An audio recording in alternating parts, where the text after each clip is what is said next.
What's up, guys? Holding Alice with you here, bringing you Eden Zevo manga review. This was chapter 29, titled The Iron Hills. Now, in this chapter, we got a lot of info, again, and some name drops. We have Homura and Rebecca and Happy. They are in that bath place again, where they were at before. But this time, Homura's with them, and where they bathing in there, Homura's like, oh, this hot water is how you do your training for your ether. And she's like, I have the potential to use ether, but I don't know what it is yet. And she was like, this is training. And she was like, no, this is not training. This is just us cooling down. She's like, so it's part of training. And she's like, no, not everything we're doing is training here. And it was just really funny because they both in the bath, you know, naked, and they having this discussion. And then she comes out telling Homura, Rebecca, if I do get ether, hopefully something related with guns. I like guns, and I want a power that can help me always hit my mark. And she's like, guns? And she's like, yeah, let me show you. So Happy turned into a gun in front of her, and she pointed her gun at her, and Homura was like, oh, so you want a duel? And she got up and she summoned those swords. And she was like, this is kind of awkward. And she's like, what do you mean? She's like, two girls fighting butt naked? Kind of awkward, isn't it? And she's like, oh. So they switch over, and Rebecca, she comes out and she's completely dressed, and she meets up with Wise and Shiki, and Shiki gives her back the B cube that she had lost, that he had found earlier. And she was happy that she got it back, because now her and Happy can match up again, because now they both got that card with the B cube on it. And it's got funny because when they're talking, they were like, what happened to Homura? And she explains to them that Homura is going to be out of commission for a while, because after the bath, they got a massage from one of the sisters, and the Shield sister, and she asked her, what type of massage do you want? Do you want the regular massage, or do you want the torture massage? And she was like, that second one sounds kind of interesting, but dangerous. So that's the one that she picked, and technically she got hurt from it. So we're not going to see her in a while.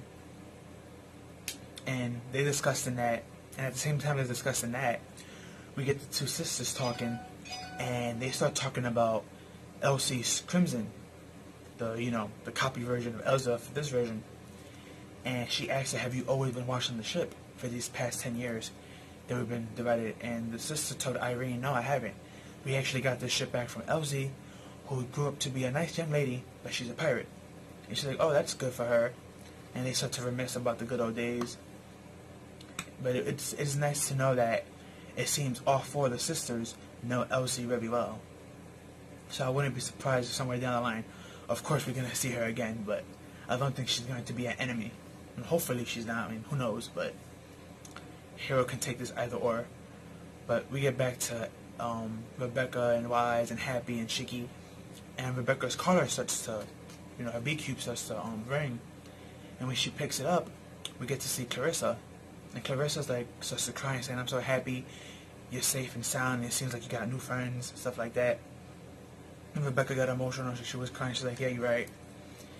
And basically, long story short, she told Rebecca not to come back to Blue Garden. And Rebecca asked why. She showed her all these news clips and videos. And all the other B-Cuber females that was captured, when they went back to Blue Garden, they all told the press about Rebecca. So now everyone knows about Rebecca, and her channel actually blew up because of this, info. And her and Happy started to cry at her sadness and happiness that, that now they're being known and they're getting more popularity after this incident, because they were known as the one who helps the girls escape. So, and we see a couple of the females that we know on there. We get to see the big chick who likes to eat, who has a cooking channel. We get to see that one punk rock chick who we found out that she was actually fake and she doesn't do her own stunts and whatever. That little girl that Rebecca saved, she was also there. And there was also some other background people and cameos there. And I believe we had another cameo of another fairy tale character in the back of those images. I believe this time it was Lyria again, and one of the images in the back. But you gotta just pay attention to when Clarissa's like showing that image. There's more people in the back besides the ones that are talking, that are being recorded by the news press. So it's nice to see those cameos or Easter eggs, as they would call them. But basically, they can't return right now to the Blue Building because of the chaos of everybody looking for Rebecca and wanted to talk to her and get news reports on her. So they decided where to go next, and that's when Sister Irene was like, "Oh, I have a couple of leads where we can follow." And she was like, "Why don't you guys look out the window?" And when they look out the window, they reach a place called Iron Hill, which is the name of the title. And on Iron Hill, we get to see 12 statues, and these statues are basically statues of the 12 heroes that existed back in the old Dark Ages, when the world was in chaos. Which, we got this information before, that there was a Dark Age, which is where Ether Gear actually originated from, but we don't really know what it is or what happened in that Dark Age that caused it or how it ended. But we are getting glimpses here and there of it, so I'm happy Hero didn't forget that. But we did get to see 3 of the statues close up, and we even got their name drops. And I'm going to say their name the best that I can, so don't attack me, but these are the names. You got the main hero out of the 12, Oxalic. Then you have Nico Lidis. And then the last one, this one is the one that gave me the most trouble to pronounce, Yuvojila. And I'm probably butchering all 3 of their names, so forgive me. But their names are, I believe, Turkish names. Or German, so something like that when I looked it up earlier. But those are that's like the main heroes and his 2 subordinates, even though there's still 9 other heroes, because there was a total of 12. But those are like the main 3 that we got their name drops. So most likely they're going to be important and relevant in this new arc coming up. And Peanut decided to mention that there's somebody on one of the statues outside. But how can it be possible for a human to live in space like that and just be chilling out there on top of the statue? So they use Eden Zero's monitor to, zoom in and launch a camera over there to see who's on there. And hold and behold, we find Sister Hermit. She's actually up there with a very sad face, looking like she wants to cry. And that was the end of the chapter, basically. And this was a really good chapter. Again, we have a lot of name drops. They bring up Ether again and the Dark Ages. So that's going to be something very interesting to look into when Hero deeps into that depths and we discover more of it.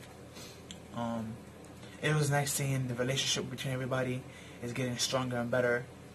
The comedic moments was especially hilarious. Especially when Shiki was like, "Oh wow, look at all the big statues." And Rebecca was like, "Oh wow, they are huge." And then you have Wise looking at Rebecca's chest, and he's like, "Oh yeah, they are." He's smiling, where nose, where steam's coming out his nose, where he's saying this, and it's just so hilarious. Seeing, it had that fairy tale vibe to it, but it's not a complete copy of fairy tale. Even though some of these characters are reused designs, they have their own personalities and abilities and their own genders and how they think and act. It's completely different. So it doesn't bother me that Hero's reusing his character's art, because everyone has different personalities and powers, so it's not like that pure copy. Not like Botaro. If you watch Botaro, Next Generations, everyone is like a copy of their parents, just with other abilities stacked onto their parents' abilities. Like Bolt, Naruto's son, he's looked just like Naruto, but he has his potential mixed with Hinata's. Then his sister, Bobby, she's like Hinata and Neji mixed, with some Uzumaki in there, and then you got Sanada, Hosakura, and Sasuke, and all the kids are just carbon copies of their parents, fused technically. And it's and it's just repetitious. Here in Eden Zero, it feels more unique and new and fresh. Especially because we don't get a sci-fi type adventure, space traveling adventure. It's really rare for you to see that type of anime where the main cast is traveling through time or space, like these guys are. So that's very unique. And so far, Hero's been doing a great job, and hopefully he continues. But again, this was a great chapter. Last chapter, we got those, the warlords, and we found out about Draken. And now this chapter, we got the Iron Heroes, the heroes of the Dark Ages on Iron Hill, and we got 3 of them so far name dropped. So most likely, this is gonna tie in very well with Shiki and his backstory, most likely. since we don't know really Shiki's completely backstory, all we know is that the Demon King accepted him as a child when he found him and took him in. So, we don't know his origins before that. We don't even know if Shiki's actually human or not. Shiki could be a robot, for all we know, like the sisters. It's a living robot. Or he could be half robot, or he could be something even greater. Who knows? This can turn around so many different ways. Especially since it's his hero doing it, we don't know directly what angle he can take. He can pull a Natsu and be like, oh, you're a recreation of somebody else, or you are human mixed with all of this stuff. Like how Natsu was human mixed with dragon and demon DNA. So that could be also done as well for this guy, Shiki, who's the main protagonist. Or he could be something completely opposite of what Natsu was. But again, this was a very great chapter. 5 out of 5. I loved it a lot. But if you haven't read it, go read the chapter. Chapter 29, Eden Zero. And if you're already ready, go read it again. Really great chapter. But tell me down below your thoughts and opinions about this and what you felt about it. Like, comment, share, and subscribe, and share with your family and friends. And please don't forget to hit the notification bell to get more whenever I upload. Follow me on Twitter. My link will be down below. But that's all I have for you guys. And I'll catch you in the next one. Peace out and have a good one. And be safe.